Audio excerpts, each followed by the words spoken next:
রানাঘাট দক্ষিণ বিধানসভা উপনির্বাচনে বৃহস্পতিবার রানাঘাট মহকুমা শাসকের দপ্তরে গিয়ে মনোনয়নপত্র জমা দিলেন তৃণমূল প্রার্থী ডক্টর মুকুটমণি অধিকারী। বৃহস্পতিবার সকালে রানাঘাট দক্ষিণ বিধানসভা এলাকার তৃণমূল কর্মী সমর্থকদের সাথে নিয়ে মিছিল করে রানাঘাট মহকুমা শাসকের দপ্তরে এসে নিজের মনোনয়ন জমা দেন মুকুটমণি।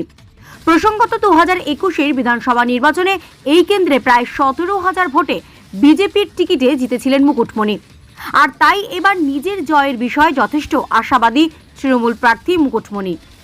বৃহস্পতিবার তিনি বলেন, বিজেপির বিধায়ক হওয়ায় কাজ করতে অসুবিধা হচ্ছিল। ওই কেন্দ্রে বিজেপি সাংসদ কোনো কাজ করেনি, তাই মানুষ তাকে ভোট দেবেন এবং তিনি বিপুল ভোটে জিতবেন।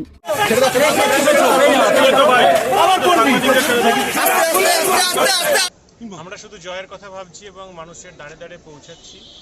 লোকসভার ক্ষেত্রে যে ভুলভ্রান্তি মিসকমিউনিকেশন ছিল সেগুলোকে পূরণ করার চেষ্টা করছি। সেই সাথে সাথে কাজ না করা সত্ত্বেও এখানে বিজেপির লোকসভা কেন্দ্রে যে জয় হয়েছিল তার প্রভাব এই বিধানসভা নির্বাচনে থাকবে না। তৎসহ এলাকার মানুষের সাথে সুসম্পর্ক, তাদের সুখে দুঃখে থাকার চেষ্টা করেছি। এবং অন্যদিকে বিজেপির যে প্রার্থী হয়েছে, তৃণমূল কংগ্রেস সাধারণ মানুষ তো বাদ দিন, বিজেপির কর্মী নেতৃত্বরাই তাকে চেনে না। সুতরাং তার কোনো গ্রহণযোগ্যতা নেই। কোনো একটা পরজীবীকে রানাঘাট দক্ষিণের মানুষ ভোট দেবেন না। আমি 100% আশাবাদী তৃণমূল কংগ্রেস শেষ 80 হারবে।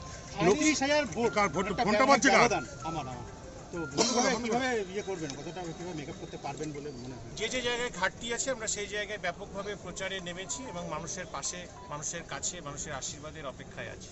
গতবারে বিধায়ক ছিলেন এই বিধানসভাতে, আবার মানুষের কাছে যাচ্ছেন, কি বলবেন? মানুষের কাছে এটাই বলবো যে বিগত 3 বছরে আমি সেইভাবে ডেভেলপমেন্ট করতে পারিনি, সেইভাবে উন্নয়নের কোনো কাজ হয়নি। কারণ কি, সেইভাবে আমরা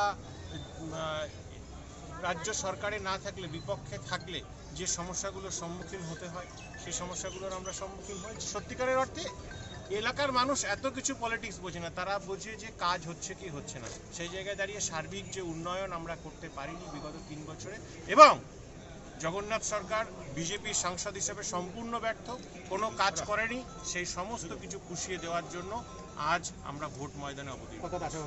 100% আশাবাদী। জিতলে কি বার্তা দেবেন? জিতলে বার্তা দেব, পশ্চিমবঙ্গ সহ ভারতবর্ষে বিজেপি ধরাশায়ী হতে চলেছে এবং এবারের লোকসভা নির্বাচনের ফলাফল অন্তত তাই ইন্ডিকেট করে। তো সেই জায়গায় দাঁড়িয়ে তৃণমূল কংগ্রেসই পারে। মা, মাটি, মানুষ, আবাল বৃদ্ধ বনিতা 10 কোটি মানুষের সাহায্যে তাদের পাশে থাকতে সবসময়। তাই তৃণমূল কংগ্রেসই পশ্চিমবঙ্গের শেষ কথা। ঠিক আছে।